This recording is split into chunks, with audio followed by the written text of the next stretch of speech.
On 3rd November 2017, Activision and Sledgehammer Games spewed out yet another Call of Duty WWII, and for the price of £50 you get the privilege of playing it. Now this is an unusual video for me. I don't usually sit down in front of a blinking red recording light and just sort of stare at some notes. Yes, I have made notes. A Call of Duty review like this needs notes. Because I'm going to argue something that a lot of people don't argue. And that's actually that this game, Call of Duty WWII, is better than you might originally think. Now the basis of many arguments, a lot of the criticism stems from one idea. This idea is, things were better in the old days. Call of Duty World at War, Modern Warfare 2 were better games. And some have said I don't disagree. I haven't pumped as many hours into any Call of Duty as I have the previous Call of Duties, World at War, Modern Warfare, and, of course, Modern Warfare 2, my favourite of the entire series. And Call of Duty World War 2, I'm not ashamed to say, I enjoy it. We'll talk about some of the good stuff. Now, I should also mention in the background there's some Call of Duty going on, you can just watch it. Hopefully it'll be sort of fitting into what I'm saying. If not, it'll just be generic gameplay that, you know, you can sort of see what's sort of going on. But, why Call of Duty World War 2 might actually be a better game than you initially thought. First things first, we have to talk about the gunplay. This is by far one of the strongest part of the game.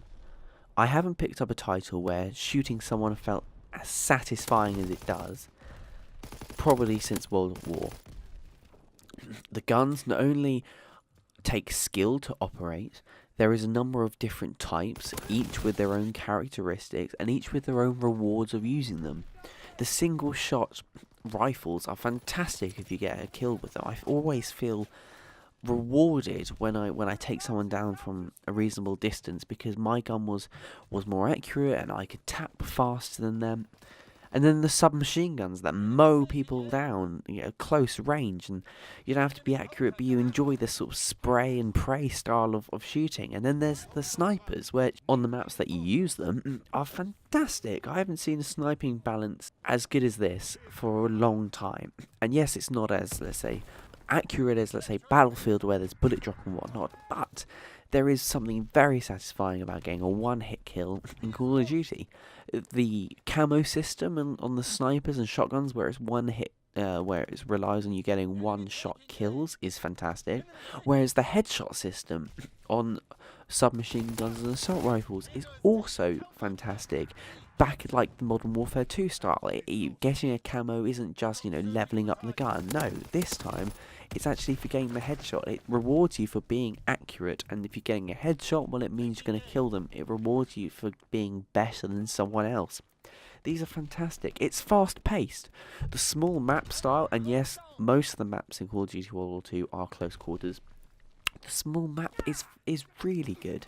Being able to run around corners almost always, get into a firefight with someone, is actually really quite good.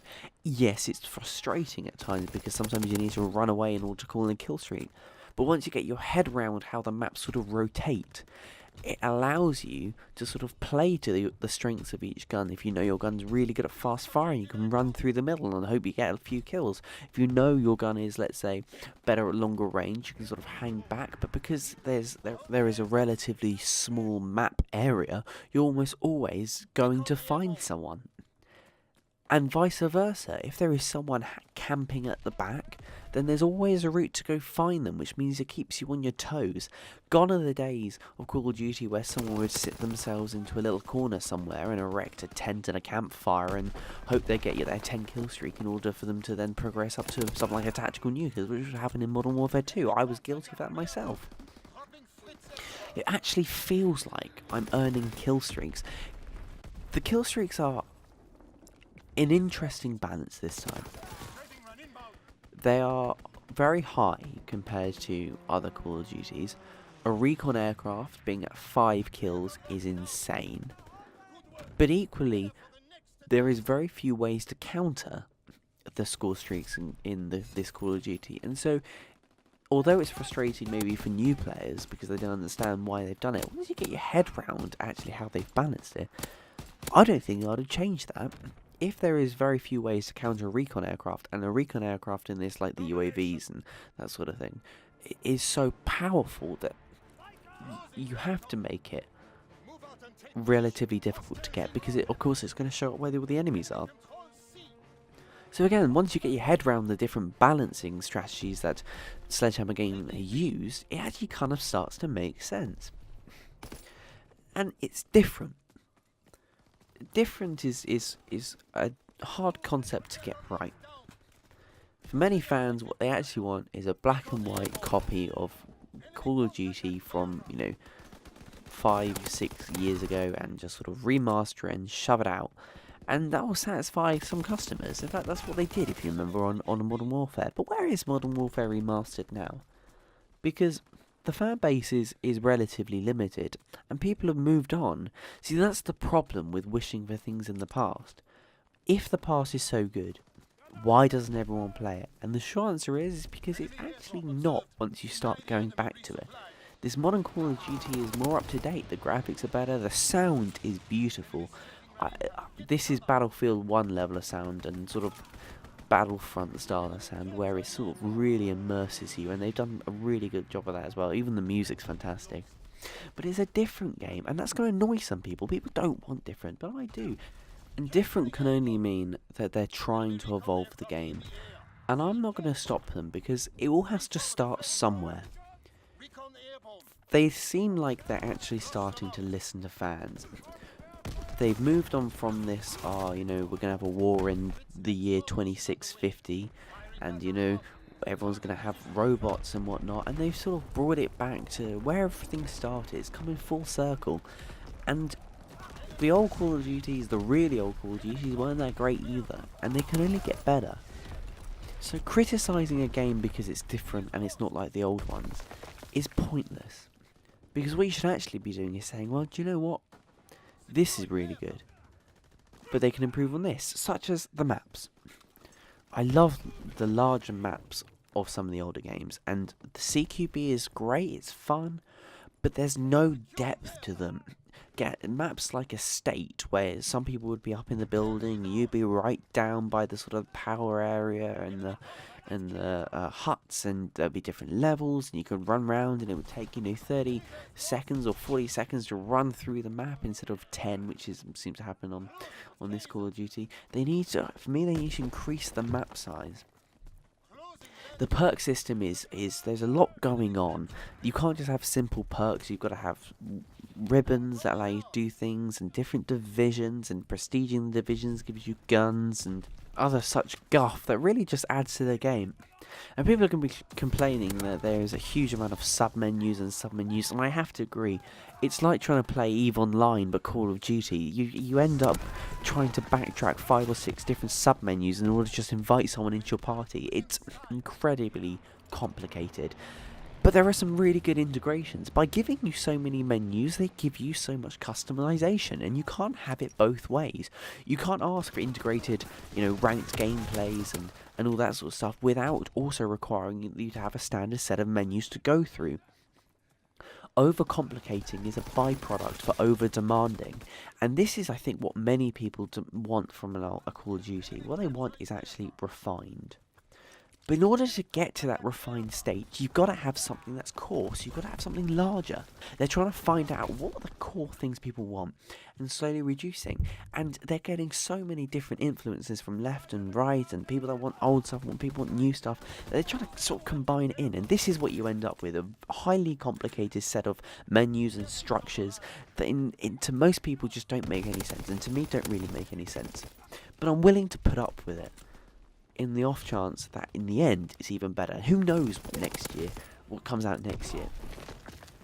But ironic, submachine guns and the fast firing assault rifles are the ones that everyone is going for at the moment. There is no point going for a sniper on a map like Gibraltar, just because it's very difficult to get into a position where you're not going to get people coming up from behind and left and right in order to take you out. So getting into a sort of sniping nest is very, very difficult.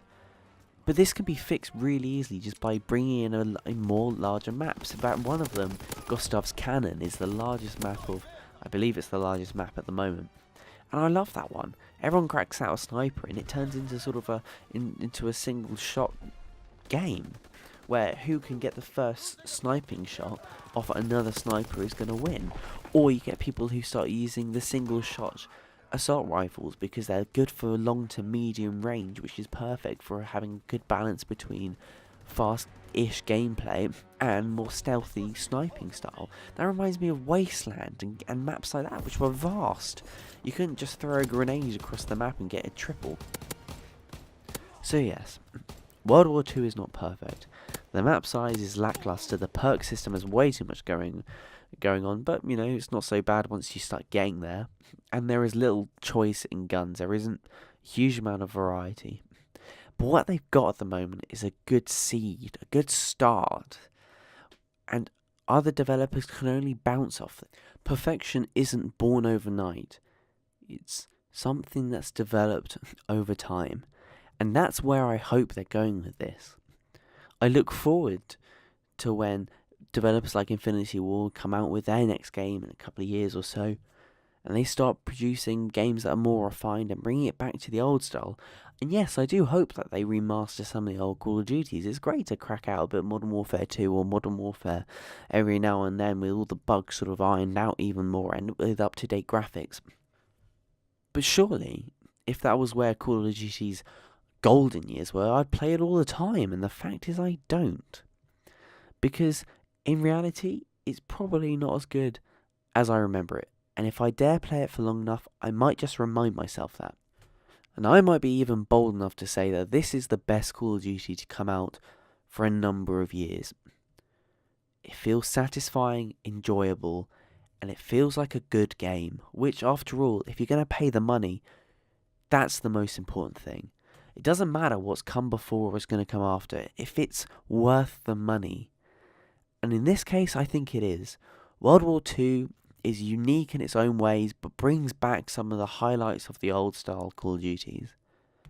It does what Call of Duty should do, and that give you 10-15 minutes of glorious, gratuitous violence, in which you can mow down other players and vent out your frustrations with your friends or just by yourself. It gives you the opportunity to be that boots on the ground soldier, or that hidden sniper, or that running and gunning assault soldier. And Call of Duty does what it says on the tin. And yes, World War II might overcomplicate things a bit, but it can only refine itself in the future. It can only get better. And for that to happen, we have to give positive feedback. Feedback that means something. Analysing whether or not the maps are worth it, or the guns are good, or the perks work, or the balance. And by giving such feedback, we can make sure that Call of Duty can be as good as perhaps we will remember it to be in the future.